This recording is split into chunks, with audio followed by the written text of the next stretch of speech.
ناظرین کرام، دنیا کے اندر ہر مسئلے میں کوئی نہ کوئی اختلاف ہے، لیکن موت ایک ایسی حقیقت ہے جس میں کسی کا بھی اختلاف نہیں ہے۔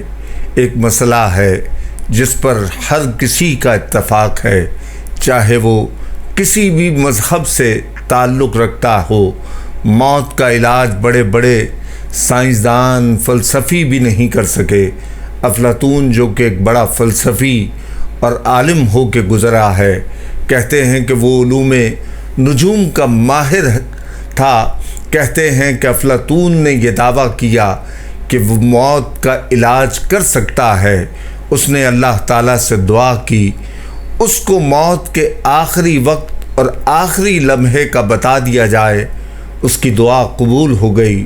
اس نے موت سے بچنے کی تدبیر کچھ اس طرح کی، طے شدہ وقت کے مطابق موت سے بچنے کے لیے اپنی شکل کی 18 مورتیاں، 18 مجسمے بنائے، ان تمام کو سلیقے سے کرسیوں پر رکھ دیا اور خود ایک کرسی پر جا کر بیٹھ گیا۔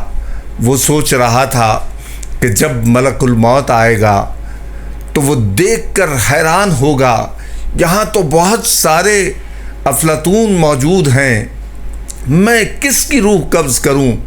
فرشتے کو اس الجھن میں دیر ہو جائے گی اور موت کا آخری اور مقرر کردہ لمحہ گزر جائے گا۔ اس طرح وہ موت سے بچ جائے گا۔ چنانچہ وقت مقرر پر موت کا فرشتہ آیا اور دیکھ کر بولا، اے افلاطون، تو نے بڑا ہی کمال کر دکھایا ہے، لیکن پھر بھی ایک فرق رہ گیا ہے۔ اگر کسی کاریگر کے سامنے، اگر کسی فنکار کے سامنے اس کے فن میں کوئی نقص نکالا جائے تو وہ فوراً پوچھتا ہے کہ میرے اس تخلیق میں کیا نقص رہ گیا ہے۔ اس پر افلاطون نے کہا، مجھے بتاؤ وہ کون سا فرق ہے؟ تو حضرت عزرائیل علیہ السلام نے کہا کہ تو ناطق بولنے والا ہے اور دیگر بولنے والے نہیں ہے۔